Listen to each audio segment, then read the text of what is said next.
야고보서 5장 1절에서 11절.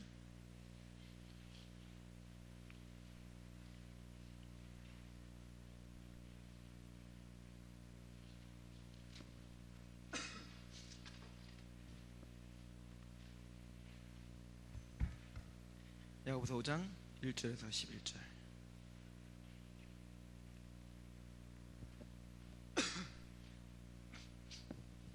오늘 말씀 제가 봉독해 드리도록 합니다. 하나님의 음성을 들으시기 바랍니다. 1절입니다. 들으라 부한 자들아, 너희에게 임할 고생으로 말미암아 울고 통곡하라. 너희 재물은 썩었고 너희 옷은 좀 먹었으며 너희의 금과 은은 녹이 쓸었으니 이 녹이 너희에게 증거가 되며 불같이 너희의 살을 먹으리라. 너희가 말세에 재물을 쌓아도다. 보라, 너희 밭에서 추수한 품꾼에게 주지 아니한 삭시 소리 지르며 그 추수한 자의 우는 소리가 만군의 주의 귀에 들렸느니라. 너희가 땅에서 사치하고 방종하여 살육의 날에 너희 마음을 살찌게 하였도다. 너희는 의인을 정죄하고 죽였으나 그는 너희에게 대항하지 아니하였느니라. 그러므로 형제들아, 주께서 강림하시기까지 길이 참으라. 보라, 농부가 땅에서 나는 귀한 열매를 바라보고 길이 참아 이른 비와 늦은 비를 기다리나니 너희도 길이 참고 마음을 굳건하게 하라. 주의 강림이 가까우니라. 형제들아, 서로 원망하지 말라. 그리하여야 심판을 면하리라. 보라, 심판주가 문 밖에 서서 계시니라. 형제들아, 주의 이름으로 말한 선지자들을 고난과 오래 참음의 본으로 삼으라. 보라, 인내하는 자를 우리가 복되다 하나니 너희가 욥의 인내를 들었고 주께서 주신 결말을 보았거니와 주는 가장 자비하시고 긍휼히 여기시는 이시니라. 아멘. 하나님께서는 가장 자비하시고 긍휼히 여기시는 분이십니다. 믿으십니까? 그 하나님은 우리에게 가장 선한 것, 가장 좋은 것, 또 하나님이 보시기에 가장 값진 것을 우리에게 주시고자 계획하셨고 또 그러실 수 있는 능력이 있으시며 또 여러분들을 그렇게 준비시켜 주실 하나님이십니다. 믿으십니까? 그런데 그렇게 좋으신 하나님이, 그렇게 사랑의 하나님이 또 반면에는 공의로우시며 분노하시며 진노하시고 심판하실 수밖에 없는, 정말 하나님 앞에 우리가 두려워할 수밖에 없는 하나님을 인정하셔야 됩니다. 특별히 하나님은 그 두 가지를 대조하고 하고 있습니다. 특별히 5장 1절은 들으라 부한 자들아, 부자들에게 이야기하고 있어요. 어느 정도 돼야 여기에 우리가 낄 수 있습니까? 내 통장에 한 1억 정도가 있어야 이 말씀이 내 말씀으로 받아들여지시겠습니까? 아니면 여러분들에게 오늘 주시는 말씀이라고 받아지시겠습니까? 물론 지금 야고보 사도는 지금 여기서 부르라 부한 자들아 할 때는 실질적으로 그 1세기 교회 안에 특별히 부한 자들, 유대인들일 거예요. 아마 유대인들일 겁니다. 야고보 사도가 12지파 흩어진 그 지파들에게 보낸 거기 때문에 아마 유대인들 중에서도 굉장히 부하고 명성이 있고 또 뭔가 힘이 있는 사람들이 그 당시에 압제가 있었고 그런 사람들이 그 힘을 빌어서 사람들을 압제하고 힘들게 했던 것 같습니다. 그렇다고 해서 이 말씀이 그 사람들만의 말씀이겠습니까? 아니면 오늘날처럼 삼성 이건희 회장과 같은 그런 부한 자들만의 말입니까? 아니면 오늘 저와 여러분들에게도 말입니까? 하나님은 오늘 저와 여러분들이 우리의 말씀으로 받아들여야 될 줄로 믿습니다. 그것을 하나님 원하시고 겸손하게 이 말씀을 들으시기 바랍니다. 동양에는 이런 유명한 이야기가 있습니다. 그 이야기는 뭐냐면 어떤 사람이 사막을 걸어가고 있었어요. 사막을 걸어가고 탈진해서 물도 없고 너무너무 힘든 고난의 길이죠. 사막을 막 걸어가고 가도 사람이 안 보이고 가도 집이 보이지 않는 곳을 계속 하염없이 걸어가고 있었습니다. 그런데 봤더니 뒤에서 느닷없이 코끼리가 갑자기 막 뛰어오는 거예요. 막 자기를 바치려고 하는 것처럼 막 너무 겁나게 뛰어오는 겁니다. 그러니까 어떻게 합니까? 있는 힘을 다해서 막 달려갔어요. 진을 다 빼지로 달려가는데 다행히 봤더니 어떤 구덩이가 있더라는 겁니다. 그래서 그 구덩이를 얼른 뛰어내렸는데 그 구덩이 너무 깊어. 근데 거기 봤더니 다행히 거기 줄기 하나가 나서 그 줄기를 이렇게 쭉 매달고 있더라는 거예요. 그래서 그걸 딱 잡았다는 거예요. 그래서 살 수 있었는데 다시 올라가려고 했더니 코끼리가 가지 않고 계속 쳐다보고 있던 거예요. 올라올 때를 기다리고 있는 거겠죠. 그리고 내려가서 그럼 쉬었다 내려가려고 했더니 저 밑에는 코브라가 있는 겁니다. 어때요? 진퇴양난이죠. 갈 데가 없는 겁니다. 그래서 너무너무 갈급합니다. 여기서 매달려 있는 것도 진에 빠지죠. 좀 있으면 힘이 빠져서 떨어지고 죽을 수밖에 없을 겁니다. 그런 상황 가운데 좀 더 안 좋은 일이 벌어졌습니다. 봤더니 조그만 뱀이 있어요. 독은 없지만 조그만 뱀이 막 올라와서 다리를 막 물고 계속 막 무는 겁니다. 얼마나 기분이 나쁘고 얼마나 힘들겠습니까? 지금 이 매달려 있는 것도 너무너무 힘들어 죽겠는데, 매달리는 것 자체도 너무 고통스러운데 그 뱀이 막 자꾸 무니까 너무너무 힘든 거예요. 그러고 있는데 봤더니 또 일이 벌어졌어요. 위에서 봤더니 하얀 쥐랑 검은 쥐가 막 올라오더니 쫙 올라가더니 가지를 한 번씩 갉아먹기 시작합니다. 한 번 갉아, 까만 쥐 한 번, 흰 쥐 한 번, 이렇게 갉아먹기 시작합니다. 좀 있으면 어떻게 하면 다 갉아먹어져서 어떻게 하면 끊어지고 자기는 죽을 판이 생긴 거예요. 그러고 있는데 봤더니 어디선가 꿀벌이 날아옵니다. 이 짧은 시간에 많은 일이 벌어졌죠. 꿀벌이 날아와서 꿀벌이 막 집을 짓기 시작하더니 꿀을 모아다 갑자기 막, 말도 안 되는 얘기죠, 그죠? 그러나 이런 이야기가 있다는 거예요. 봤더니 꿀벌이 꿀을 모아놨는데 꿀이 너무 많이 이렇게 모아지다 보니까 뚝뚝 떨어지기 시작했습니다. 근데 뚝뚝 떨어지니까 보니까 여기 묻을 거 아니에요? 묻으니까 봤더니 맛있거든요. 달콤하거든요. 그러더니 이 사람이 막 꿀벌한테 화를 내고 원망하기 시작했다는 겁니다. 배고파 죽겠고 나도 힘들어 죽겠는데 좀 꿀을 주려면 왕창왕창 주지, 이게 뭐냐 그러면서 막 화를 냈다는 그런 이야기가 있고, 이것을 보면서 이게 바로 인생이다 라고 논하는 그런 이야기가 있다고 합니다. 거기서 말하는 코끼리는 세월이라고 말합니다. 세월이다. 누구도 막지 못하는 세월이 우리를 가로막고 있고 그것 때문에 우리는 나락으로 떨어질 수밖에 없는 그런 삶을 살고 있다.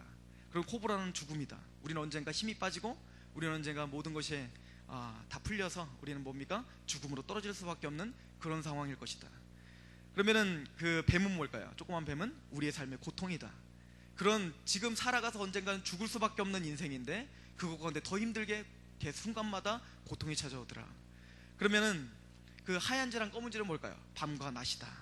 하루하루가 지나면 지날수록 생명이 끊어지고 우리는 죽을 수밖에 없는 이런 삶 가운데 우리는 살 수밖에 없다. 그럼 그 꿀벌은 뭡니까? 우리의 삶을 살아가다가 바로 희락이고 또 살아가 어떤 쾌락이다.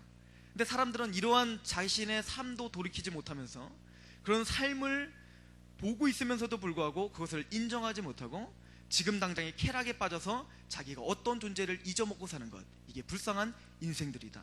이렇게 이야기를 하는 걸 봤습니다. 이걸 어디서 봤냐면 불교 입문책에서 봤어요. 그런 게 인생인 것 같습니다. 삶이 힘들고 고난하고 또 그때 때때마침 또 고통이 있고 우리가 웃는 날보다 고통스러운 날이 더 많은 것 같습니다. 그런데 놀랍게도 사람들은 우리의 이런 인생들을 이해하지 못하고 깨닫지 못하고 스스로 우리의 인생을 돌아볼 여유를 갖지 못하는 그런 불쌍한 삶을 우리는 살고 있는 것 같습니다. 특별히 야고보 사도가 지금 선포하는 말씀을 하고 있을 때 부자들에게 주는 메시지입니다. 지금 당장 돈이 들어오고 지금 당장 내가 뭔가 먹고 살기에 너무 충만하고 나는 부족함이 없고 나는 모든 것을 다 가진 양 의기양양하지만 그 삶의 궁극적으로 너희들은 지옥 갈 수밖에 없으며 하나님의 절대적인 심판 아래 있다는 것을 깨닫지 못하는 불쌍한 인생들 가운데 하나님이 야고보서 사도를 통해서 선포하기 시작합니다. 들으라 부자들아, 너희에게 임할 고생으로 말미암아 울고 통곡하라. 지금은 너희들이 지금 당장의 쾌락과 지금 당장에 보여지는 어떤 즐거움으로 말미암아 너의 인생을 돌아보지 못하는 그런 무지 가운데 살고 있느냐? 돌아보라. 통곡해야 될 줄로 알아라. 너희들이 깨닫지 못하는 그 죄에서 돌이켜야 된다. 하나님의 말씀대로 살지 못한다면 하나님의 말씀으로 돌이켜야 된다. 그렇게 우리에게 강하게 말하고 있습니다. 이거는 비단 부자에게만 말하는 것입니까? 우리에게도 마찬가지죠.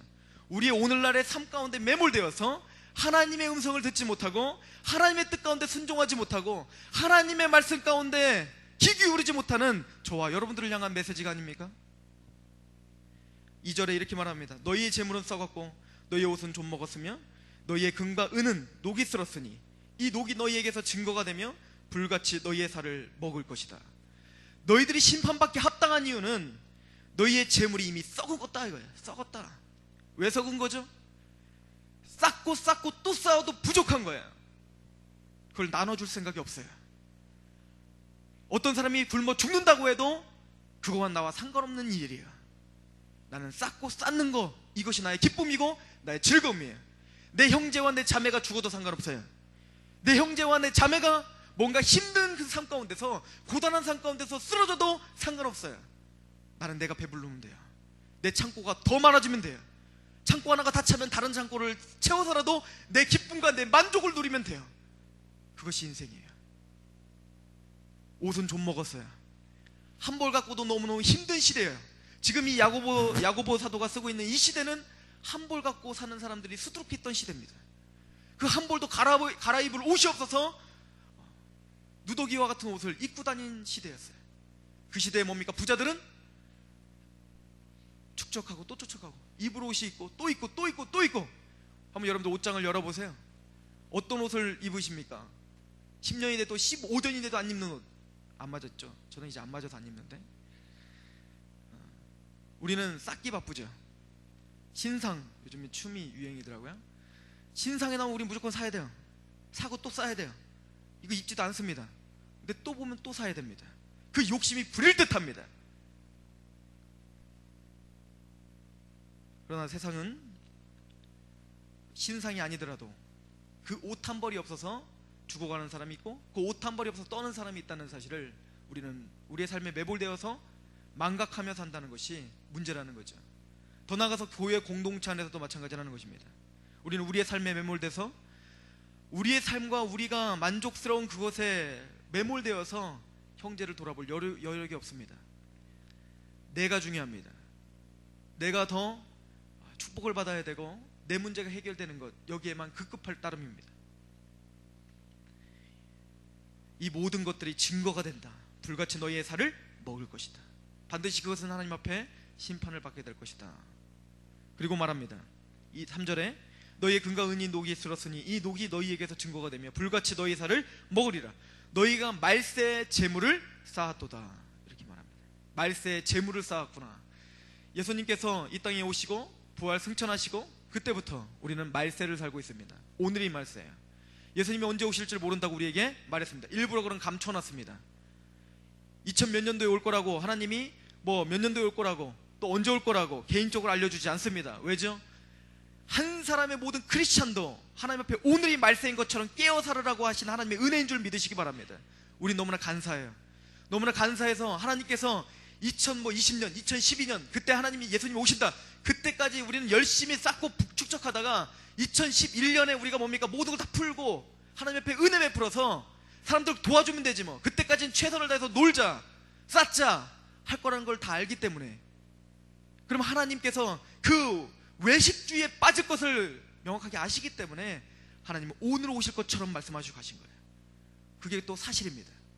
주님은 오늘 오실 수도 있습니다. 믿으십니까? 이게 마라나타죠. 그래서 초대교회 사람들은 인사가 마라나타였어요.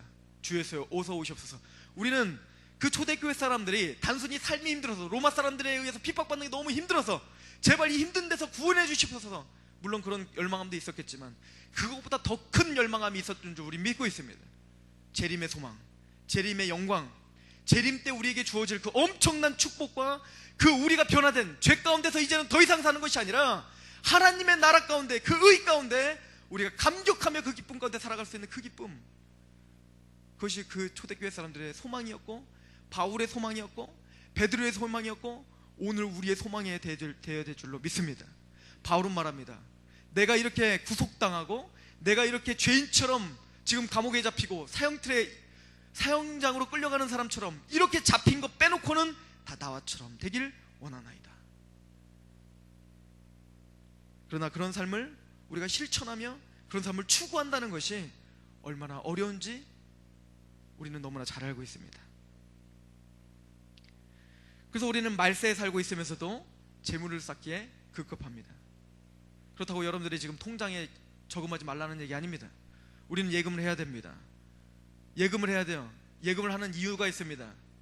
우리가 우리의 재정을 질서 있게 사용하기 위한 겁니다. 하나님께서 우리에게 주신 그 예금을, 그 돈을, 하나님의 것을 잘 관리하기 위해서 예금을 합니다. 돈을 다 흥청망청 다 쓰면 진짜 필요할 때, 진짜 필요한 사람이 보일 때 그 사람을 도와줄 수 없기 때문에 그래요. 우리의 삶에 있어서 하나님 앞에 정말로 필요한 순간에 우리가 흥청망청 다 쓰면 하나님께 드릴 것이 없기 때문에 그렇습니다. 또 우리의 앞으로의 삶, 하나님이 우리를 이끌어 가실 그 삶을 기대하면서 예금합니다. 그것을 비판하는 거 아닙니다. 그러나 축적하는 것을 비판하고 있습니다. 내 욕심을 위해서, 그 돈이 쌓아지는 것을 통해서 내가 하나님이 아닌 다른 것으로 만족하는 것을 경계하고 있습니다. 우리는 말세에 재물을 쌓습니다. 즉 하나님은 마가복음, 누가복음에서 계속, 마태복음, 누가복음에서 뭐라고 말씀하십니까? 너희가 하늘의 재물을 쌓아라, 하늘의 보물을 쌓아라. 이 땅에 재물을 쌓으면 그것은 도둑이 들고 좀이 들어서 다 없어지고 사라질 것들이니까 하늘의 재물을 쌓아라. 누가복음을 보겠습니다. 누가복음 12장을 보세요.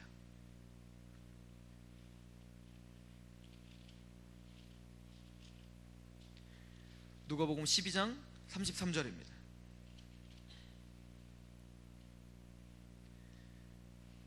같이 읽어볼까요? 시작. 너희의 소유를 팔아 구제하여 낡아지지 아니하는 배낭을 만들라. 곧 하늘에 둔 다 밤이 없는 보물이니 거기는 도둑도 가까이 하는 일이 없고 좀도 먹는 일이 없느니라. 너희의 보물이 있는 그곳에 너희의 마음도 있습니다. 너희가 먹든지 마시든지 무엇을 하든지 하나님의 영광을 위하여 하라. 그러므로 이제는 하나님의 그 자비하심으로 우리 명하노니 너의 몸을 거룩한 산제물로 드려야 되라. 그것이 우리의 영적 예배다. 그러나 정직하게 우리가 예배자인지 바라볼 수 있는 구체적인 점검, 잣대가 있어요. 이게 바로 34절입니다. 너희의 보물이 있는 곳에 너희의 마음이 있다. 이걸 숨길 수 없고 하나님을 속일 수 없어요. 나 자신을 속일 수는 있습니다. 나 스스로도 나 자신을 속일 수 있어요. 내가 믿음 있는 사람인 것처럼, 내가 하나님의 사람인 것처럼 충분히 속일 수 있고 거기에 감격할 수도 있으며 그렇게 살 수도 있습니다. 아무런 문제의식 없이 그냥 내가 나의 기쁨과 나의 만족을 통해서 하나님이 주신 것이라고, 그 기쁨 가운데 나의 신앙이 하나님 앞에 합당한 것이라고 스스로 속일 수 있습니다. 그러나 이 말씀은 속일 수 없습니다.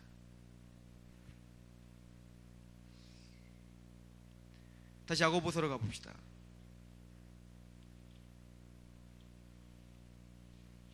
야고보서 5장으로 다시 가보세요. 4절입니다. 보라, 너희 밭에서 추수한 품꾼에게 주지 아니한 삭시 소리 지르며 그 추수한 자의 우는 소리가 만군의 주의 귀에 들렸도다. 그 부자들의 특징이 있습니다. 내가 그 돈과 물질과 이 땅의 것에 추구하며 살면 반드시 이런 결과가 주어집니다. 이것은 단순히 부자에게만 주어지는 말씀이 아닌 것 같아요. 저에게도 이렇게 압제하는 것이 있기 때문에 그렇습니다. 전 돈이 없어요. 돈이 많지 않지만 저도 이렇게 압제를 하고 있더라고요. 내 수준에 맞게. 특별히 야고보 시대에, 이 시대에는 부자인 사람들이 뭡니까? 사람들을 계속적으로 압제하는 일들이 있습니다. 구체적인 그 압제하는 일들을 나열하고 있습니다. 4절에 봤더니 이럽니다. 추수하는 품꾼에게 삭슬 주지 않습니다. 왜죠? 몇 가지 이유가 있겠죠. 제가 추론하고 있는데 첫 번째는 추수할 일꾼이 그 당시에는 이제 하루 노동자예요. 이 사람들은 하루 먹기 바쁜 사람들입니다. 돈이 없는 사람들이에요. 그래서 만약에 오늘 일당을 주지 않으면 당장 오늘 먹을 것이 없어서 굶어 죽을 사람들이에요. 근데 그런 사람들에게 뭡니까? 추수할 것, 추수한 자들에게 일당을 주지 않는 것입니다. 이런 거겠죠. 돈을 주면 다음날 또 일거리가 있는데 안 올까봐 겁나서 안 주는 경우도 있겠고, 또 하나는 악한 의도로 아예 떼어먹을 생각으로 안 주는 사람들이 있겠죠. 아무튼 그건 다 모든 것이 뭡니까? 이기적인 거예요. 나의 산업, 내 사업, 이것이 중요하지 남들이 어떻든 상관없다는 것입니다. 이것은 다 우리와 똑같은 이기적인과 그 욕심이 돌출해낸 거예요. 다른 점이 있다면 나에게는 이렇게 실질적으로 사람을 압제할 수 있는 돈이 없다는 것이고, 그 사람도 돈이 있다는 거예요. 어떤 누구가 그 부자들을 향해서 당신들은 죄인이요 라고 손가락질할 수 있는 사람 누가 있겠습니까? 우리도 그 자리에 가고 그 부가 주어진다면 우리는 절대 그렇지 않다라고 자신할 사람이 누가 있겠습니까? 또 말합니다. 그 추수한 자의 우는 소리가 만군의 주의 귀에 들렸다. 만군의 여호와, 만군의 여호와. 이것은 특별히 선지서에 많이 나오는 메시지입니다. 아모스서, 에레미야서, 계속적으로 어떤 심판을 명할 때 근엄하신 하나님, 그 하나님께서 그 죄에 대해서 근엄하게 심판하실 때 쓰는 용어입니다. 만군의 여호와께서, 창조주이시며 심판주이신 하나님께서 위험 있으시게 명하신다 이겁니다. 우리의 삶 가운데 만군의 여호와께서 우리에게 지금 말씀하시는 거예요. 5절 너희가 땅에서 사치하고 필요한 것 이상의 것을, 그것으로 말미암아 만족하는 것을 말합니다. 방종하며. 하나님의 법은 상관없습니다. 그냥 나의 기쁨, 내가 뭔가 쌓는 것, 그것 자체가 기쁨이에요. 살육의 날에 너희의 마음을 살찌게 하였다. 이게 정답이죠. 모든 지금 비판하는 가장 핵심은 이겁니다. 마음을 살찌게 하는 자예요. 마음을 살찌게 하는 자. 심령이 가난한 것은 없습니다. 교회에 와도 우리가 요구하는 것은 마음이 살찌고 싶은 마음입니다. 6절, 너희는 의인을 정죄하고 죽였으나 그는 너희에게 대항하지 아니하였다. 물론 실질적으로 그렇게 압제한 사람들에게 말합니다. 그들은 의인을 정죄하고 죽였습니다. 이거는 이스라엘 백성들이 역사적으로 보여줬던 결과들이죠. 선지자들이 와서 선포합니다. 죽입니다. 에레미야 선지자 같은 경우 어떻습니까? 가는 데마다 맨날 두드려 맞죠. 거짓 선지자들이 뭡니까? 그 예언은 잘못됐다고, 잘못된 신탁이라고 뭡니까? 그 권세와 그 권세를 앞세워서 뭡니까? 에레미야를 뭡니까? 고난을 주고 힘들게 하죠. 우리는 어떻습니까? 여러분들은 하나님의 말씀을 말씀답게 받아들이고 그것을 겸손한 태도로 받아들이고 우리의 삶을 돌아보시는 분들입니까? 그는 너희에게 대항하지 아니하느니라. 특별히 이 말씀은 예수 그리스도가 더 정확하게 그 많은 선지자들, 참 선지자의 완성된 선지자인 예수 그리스도가 우리에게 보여준 것이죠. 그는 대항하지 않습니다. 특별히 또 이 당시에 대항할 수 있는 힘이 없었습니다. 이 당시에 압제를 받았던 사람들은 부자들이 짓밟으면 짓밟히는 대로 어떻게 법적으로도 뭡니까? 대항할 수 있는 힘이 전혀 없는 사람들입니다.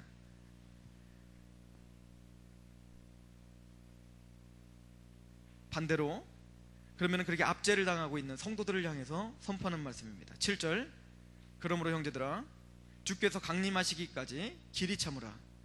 압제를 당할 때 힘이 없어서 대항할 수 없고 오직 찾을 수밖에 없는 것, 오직 구할 수밖에 없는 건 누구밖에 없는 거예요? 하나님밖에 없는 사람들을 가리키죠. 그들에게 뭡니까? 인내를 요구합니다. 그래서 특별히 세 가지의 구체적인 예를 들어가면서 인내를 요구합니다. 첫 번째는 귀한 열매를 바라보고 길이 참아 이른 비와 늦은 비를 기다리는 농부와 같이 기다리라. 그 농부들은 지금 당장 뭡니까? 가뭄이 들고 비가 안 오고 그럴지라도 어떤 소망이 있죠? 비가 올 거야. 항상 이맘때면 비가 왔어. 이른 비와 늦은 비가 반드시 있었어. 지금은 비가 안 오는 것 같지만 이 뒤에 반드시 비가 왔어. 그런 것처럼 어떤 소망을 갖고 있죠. 이건 삶으로 우러나오는 소망입니다. 이들에게는 그 늦은 비와 이른 비가 있다는 것 때문에 뭡니까? 소망이 있을 수 있는 거예요. 그런 것처럼 우리가 정말 그 고통과 그 고난 가운데서 만약에 우리 힘으로 해결할 수 없는 그때에서 하나님이 요구하시는 건 뭡니까? 그런 농부처럼 하나님의 역사가 항상 너와 함께 있었지 않느냐? 하나님의 말씀이 너에게 항상 함께 하신다고 말씀하지 않느냐? 그 약속을 붙들고 이른 비와 늦은 비를 붙잡는 그 농부처럼 그 말씀을 붙들고 인내하는 그런 신앙을 우리에게 요구하고 있습니다. 그리고 8절은 너희도 길이 참고 마음으로 굳건하게 하라. 주의 강림이 가까웠다. 그 이른 비와 늦은 비의 핵심이요 결과는 뭡니까? 주님의 강림입니다. 재림입니다. 그때는 하나님께서 우리에게 모든 걸 보상해 줄 때입니다. 예수 그리스도의 이름으로 당했던 모든 고통과 모든 고난을 또 우리의 눈물을 닦아줄 때입니다. 지금 당장은 믿지 않는 사람들이 왜 나를 압제하는데도 하나님 날 가만 냅두는 겁니까? 그들을 왜 가만 냅둡니까? 다윗이 시편에 고백한 것처럼 왜 나를 쫓아오는 그 사울과 압살롬을 가만 냅둡니까? 그러나 우리는 알고 있습니다. 최종적인 심판주는 하나님이십니다. 그리고 예수 그리스도이십니다. 우린 그 안에 그 경륜 가운데 살고 있습니다. 9절, 형제들아 서로 원망하지 말라. 그래서 우리가 해야 될 태도는 뭡니까? 원망하지 말라. 원망하지 말라. 그리하여야 심판을 면하리라. 우리를 아무 이유 없이 압제하는 그 부자들, 그 당시 사람들, 그 사람들이 아무리 압제할지라도 그 사람들을 향해서 뭐 하지 말라는 거예요? 원망하지 말라. 아니 이런 억울한 요구가 어디 있습니까?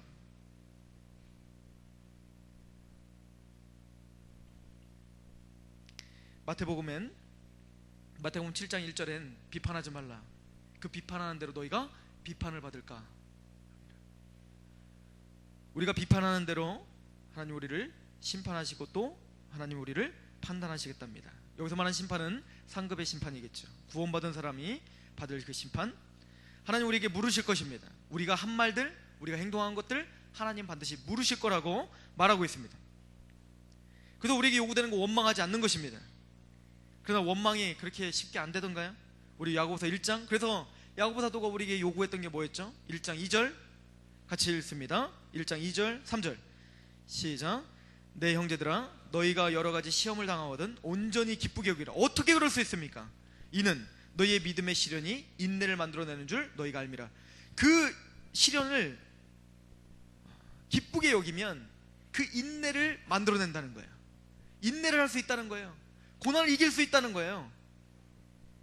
4절 인내를 온전히 이루라. 이는 너희로 온전하고 구비하여 조금도 부족함이 없게 하시기 위해서 우리에게 고통을 주실 수도 있고 고난을 주실 수도 있는데, 그것을 뭡니까? 원망하지 말고 인내하라. 그러면 조금도 부족함이 없게 우리에게 반드시 보상해야겠다는 거예요. 그래서 우리에게 필요한 게 뭐라고요? 5절이라고 우리가 그때 이야기했습니다. 같이 읽어봅시다. 시작. 너희 중에 누구든지 지혜가 부족하거든 모든 사람에게 후히 주시고 꾸짖지 아니하시는 하나님께 구하라. 그리하면 주시리라. 우리가 그래서 필요한 게 뭐라고요? 지혜라고요. 이 고통 가운데 하나님이 왜 이 고통을 주셨는지, 이 고통을 이길 수 있는 지혜, 이 고통을 해석할 수 있는 지혜, 내 인생을 해석할 수 있는 지혜, 앞으로 하나님이 나에게 주신 그 모든 삶을 해석할 수 있는 지혜, 하나님의 뜻 가운데 내 마음을 합할 수 있는 그 지혜, 그 지혜를 구하라. 이것을 우리에게 요구하고 있습니다.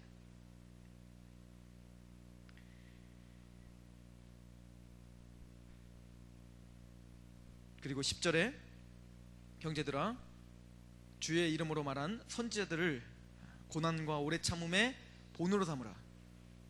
보라, 인내하는 자를 우리가 복되다 하나니 너희가 욥의 인내를 들었고 주께서 주신 결말을 보았거니와 주는 가장 자비하시고 긍휼히 여기시느니라. 우리 인생들아, 특별히 하나님의 성도들아, 하나님을 믿는 백성들아, 욥의 이야기를 한번 들어봤지 않느냐? 너희들은 그 수많은 선지자의 삶을 받지 않느냐? 실질적으로 삶 가운데 어떤 행복과 기쁨과 어떤 충만한 부유함만 있더냐? 그 가운데 고통이 있고 고난이 있는 것. 왜 놀라지 말라고, 두려워 말라고 했는데 왜 너희는 또 놀라고 또 두려워하느냐? 꼭 전혀 상상도 못했던 것을 막다트리는 자처럼, 전혀 이런 일은 있을 수 없는 일인데 나에게 온 것처럼 왜 놀라고, 왜 그거로 두려워하고, 왜 나를 원망하고, 왜 형제들을 원망하느냐? 이미 말했지 않느냐? 선지자들의 삶을 통해서 보여줬고, 욥을 통해서 보여줬고, 계속적으로 약속으로 우리에게 보여줬는데 왜 그렇게 또 하염없이 무너지고 또 무너지느냐? 주는 가장 자비하시고 긍휼히 여기신다. 욥은 말할 수 없는 축복을 받죠. 저는 여기서 말하는 욥의 결말을 단순히 욥이 다 참았더니 그보다 더 곱절의 축복을, 실질적인 축복을 받았더라, 전 이거로 보지 않습니다. 전 욥이 깨달았던 하나님 앞에 그 고통 속에서 깨달았던 그 하나님에 대한 그 정체성, 내가 믿고 있는 그 하나님이 도대체 누구신지에 대한 확실성, 이것을 깨달은 결말을 저는 결말이라고 보고 싶습니다. 하나님이 누구신지, 하나님이 왜 나에게 이런 고통을 주실 수밖에 없었는지, 그를 통해서 나의 아비 되신 하나님을 바라봤던 그 누구도 이제 두렵지 않았던 그 아버지와 교제를 할 수 있었던, 이젠 귀로만 들었던, 아, 이렇게 하나님이 계시다더라 라고 했던 하나님이 그 고통 속에서 이제 눈으로 보고 그 하나님을 실질적으로 대면하고 그 하나님을 내 마음에 품고 만군의 여호와와 함께 사는 그 기쁨, 이게 욥의 결말이라고 저는 확신합니다. 그리고 예수 그리스도가 재림하는 그날, 우리에게는 세상이 측량할 수 없는, 또 우리가 감히 상상할 수 없는 그 어마어마한 영광과 그 축복이 기다린다는 것이 성경의 기록입니다. 우리의 부족함은 지혜가 없어서 예수 그리스도가 재림하시는 그날 성도들이 누릴 수 있는 그 축복이 뭔지 감히 상상할 수 없다는 것이 문제입니다. 그래서 지금 당장의 고통이 예수 그리스도가 재림해서 올 그 축복, 그 영광, 우리에게 주실 그 영광이 무엇인지를 가리게 하여서 오늘도 우리를 원망하게 만드는 우리의 무지가 문제입니다. 저는 어제 저희 아내랑 같이 이제 영화 하나를 봤어요. 물론 이제 그 전에 이제 영광의 문이라고 하는 책을 통해서 짐 엘리엇과 이제 그 외에 한 3명이 4명, 전체 한 4명 정도 이제 선교사가 에콰도르에 있는 인디언들에게 복음을 전하다가 복음을 제대로 전해보지도 못하고 죽임을 당한 그 영화, 창의 끝이라고 한 영화 보신 분들 있을 텐데, 그 영화를 보고 또 많은 생각을 하게 됐습니다. 특별히 이제 그 영화는 짐 엘리엇이 아닌 이제 네이트 세인트라고 하는 사람 중심으로 해서 그 아들이 마제 세인트라고 하는 그 아들이 이제 고백하며 그걸 영화화했어요. 봤더니 제 영광의 문이라는 책에는 이제 사진도 수록이 됐는데, 그 사진과 이제 그 영화를 대조해봤더니 굉장히 잘 묘사를 했더라고요. 굉장히 비슷하게 묘사를 잘 했더라고요. 근데 거기서 보면 이제 에콰도르로 갔던 이제 그 젊은 휘튼 대학의 유명한 이제 젊은이들 아닙니까? 그 사람들이 이제 다 결혼도 하고 자식도 있었던 그 사람들이 뭐에 미친 듯이 끌려서 에콰도르를 가는 겁니다. 가서 물론 이제 영화랑 이제 책이랑 좀 그 족속 이름이 좀 다르긴 한데, 아카우족이라고 하는 그 인디언 족속에 갑니다. 굉장히 호전적이고 그 족속들, 그 인디언 족속들, 호전적인 인디언 족속들에게 몇몇의 선교사들이 갔지만 간 것만 기록에 남고 그 뒤로는 기록이 남을 수 없는 것처럼, 왜냐면 다 죽임을 당하기 때문에 그렇죠. 근데 거기에 이제 이 4명이 이제 들어가게 되는 겁니다. 물론 가자마자 죽임을 당했습니다.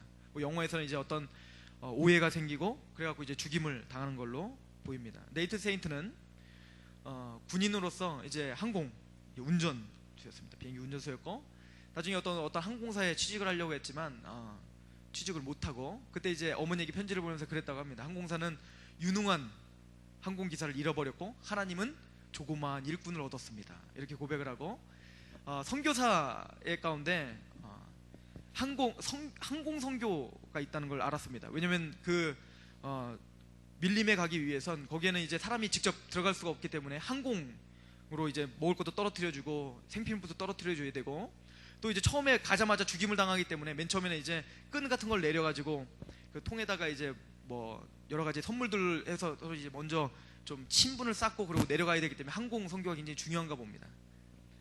근데 이제 그래서 네이트 세인트라고 하는 사람이 아들과 딸, 그 부인과 함께 이제 거기에 진지를 치고 갑니다. 그리고는 이제 결과적으로는 그 네이트 세인트는 죽임을 당합니다. 4명이 한꺼번에 다 죽임을 당합니다. 그리고 난 다음에 그 아들이 그 죽임을 당하기 전에 이제 가기 전에 이제 아들이 그 네이트 세인트에게 이렇게 말합니다. 마제 세인트가 아버지 총을 사용할 거예요? 꼬마아이입니다. 꼬마아이인데 아빠 총 사용할 거예요? 이렇게 물어봅니다. 그랬더니 아버지는 이렇게 말합니다. 우리는 총을 사용할 수 없어. 그렇게 이야기했습니다. 총은 갖고 있어요? 그랬더니 그렇게 말합니다. 만약에 창이 당신의 심장을 찌르려고 그 순간에는 총을 사용해 주세요. 그렇게 이야기합니다. 그때 네이트 세인트가 이렇게 이야기하죠. 아들아, 우리는 천국 갈 준비가 되어 있는데 그들은 천국 갈 준비가 아직 안 되어 있단다. 그래서 난 총을 쏠 수 없단다. 그렇게 하고 정말 총을 쏘지 않고 그냥 죽임을 당하고, 나중에 이제 그 총을 쏘지 않은 것 때문에 그 족속이 하나님께 돌아오는 일에 굉장히 핵심적인 역할을 하는 걸 봅니다. 그리고는 그 아버지를 회고했던 그 마제 세인트가 나중에 다 커서 그 자리로 와서 스스로 자문하는 장면이 나옵니다. 그때 이렇게 이야기합니다. 나의 인생의 무게는 어느 정도가 될까? 이렇게 스스로 물어봅니다. 나의 인생의 무게가 어느 정도일까? 저는 그때 저도 자문해 봤습니다. 하나님 앞에 내 인생의 무게가 어느 정도일까? 통장에 돈이 쌓여져 가고 내가 뭔가 권력과 명예를 얻고 세상적인 어떤 가치관 가운데 사람들의 우러러보는 자리에 가는 그 무게 말고 하나님 앞에, 심판주이신 하나님 앞에 내 인생의 무게는 어느 정도인가, 이것이 저를 충격을 줬어요. 제가 오늘 여러 가지 말씀을 쭉 연달아서 같이 읽고 이렇게 어떤 말씀입니다 라고 나누었습니다. 보물을 땅에 쌓지 마십시오. 하늘에 쌓으셔야 됩니다. 특별히 누가복음에는 썩어지지 않는 보물 쌓을 수 있는 주머니를 만들 수 있는 방법은 우리가 구제하는 일이랍니다. 그리고 나의 이기적임을 버리고 하나님 앞에 나오시기 바랍니다. 그리고 하나님의 말씀대로 살고 보여지는 형제와 자매들을 향해서 하나님의, 예수님의 사랑을 전하시고 우리의 삶에 너무 매몰되어서 하나님의 말씀을 등한시하는 그런 일을 하지 마십시오. 그거는 심판으로 가는 지름길입니다. 이렇게 저는 선포했고 저 스스로에게도 선포했습니다.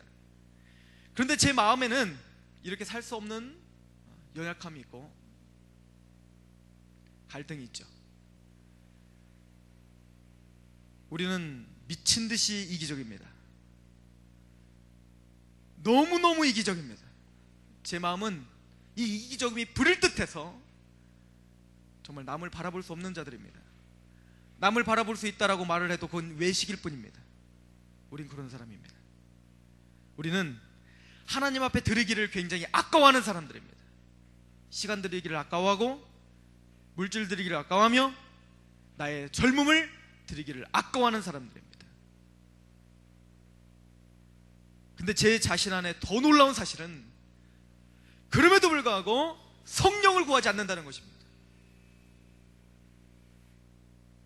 하나님께서 이렇게 말씀으로 직면하면서 우리에게 말씀하시고 계시는데 제 안에 가장 답답한 것은 나의 삶이 이러니까 하나님이 도와주셔서, 지혜 주셔서 구하라고 하셨지 않습니까? 구하면 지혜를 주겠다고 하셨지 않습니까? 그럼 내 인생을 해석할 수 있는 지혜를 주셨어서 내가 이렇게 하나님에게 헌신할 때, 예배를 드릴 때 내가 아깝습니다. 시간 드리는 게 아깝고 하나님께 예배자로 서는 것이 아깝고 남들에게 내 물질이 흘러가는 게 아까워 죽겠는데 이것이 하나님의 말씀에 어긋난다는 걸 아는데 나는 하나님께 성령을 구하지 않는다는 거예요. 이게 저의 문제였어요. 이게 저의 갈등이었습니다. 그리고는 제가 해보려고 합니다. 그럴 때마다 갈등이 생기고 문제가 생기고 저는 더욱 갈수록 교만해지는 것입니다. 판단력은 더 빨라집니다. 저들은 왜 안 하는 거야? 저들은 왜 예배를 드리지 않는 거야? 왜 저들은 삶이 이기적인 거야? 하나님 앞에 더 헌신하려고 하면 할수록 나는 더 판단력이 빨라지고 사람들 비판하기 바빠집니다. 결론은 하나입니다. 성령을 구하지 않았기 때문에 그래요.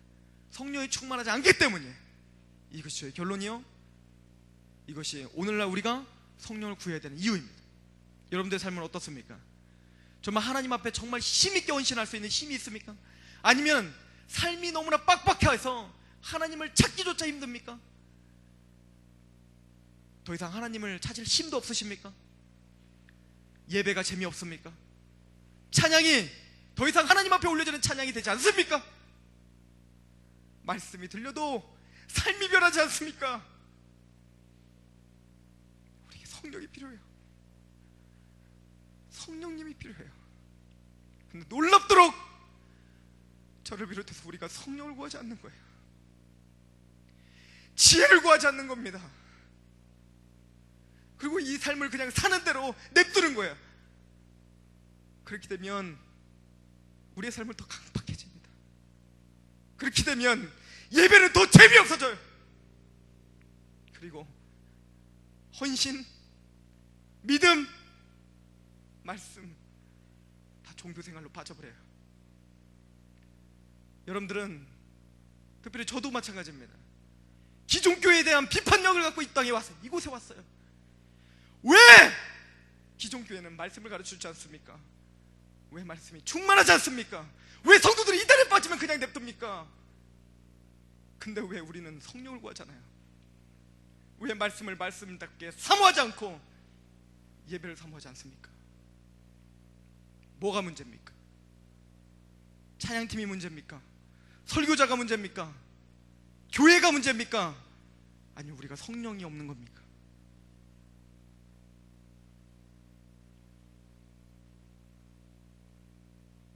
이것은 저에게 주는 경고입니다. 종성아, 도대체 네가 뭐 하고 있냐? 정말 말씀답게 보고 싶니? 너희가 먹든지 마시든지 무엇을 하든지 하나님의 영광을 위해 살고 싶다 그렇게 고백했던 말이 진짜냐? 진심이니? 근데 왜 너는 성령을 구하지 않냐? 구하는 자마다 좋은 것을 주시겠다고 약속하셨고 누가복음에서 그건 성령이라고 말씀하셨는데 하나님의 말씀이 우습게 보이느냐? 우리 인생 가운데 기름 부음 받는 자처럼 정말 힘있게 살고 싶은 열망함이 있고 싶고 또 우리 교회를 변화시키고 싶니? 너 정말 교회를 사랑하니? 근데 왜 지혜를 구하지 않고 성령을 구하지 않니? 우리 잠깐 기도합시다. 하나님께 간절히 기도했으면 좋겠습니다. 야고보서가 끝나갑니다. 끝나는 게 중요한 게 아닙니다. 야고보서를 통해서 우리는 너무 많은 질타를 받았습니다. 말씀을 통해서 너희들이 겸손하라, 너희들은 교만하다, 지혜롭지 못하다, 행위 없는 믿음 때문에 또 질타를 받고 여러 가지 질타를 받았습니다. 하나님의 말씀 앞에 질타받는 게 너무나 답답하고 싫습니까? 아니면 이제는 더 이상 질타가 내 마음까지 와서 닿지 않습니까? 이것은 단순히 여러분들과 저를 책망하고자 하는 것이 아니라 성령의 부족함을, 성령님의 그 충만하심을 체험하는 것이 얼마나 귀한 것임을 우리가 이제 바닥을 치고 알을 때인 것 같습니다. 기도합시다. 청년 목장 안에, 특별히 우리 안에, 내 안에 성령님 다시 역사하여 주시옵소서. 말씀을 통해서 우리를 불일 듯이 다시금 세워주시옵소서. 하나님께 정말 진지하게 진심으로 기도했으면 좋겠습니다. 기도하시겠습니다.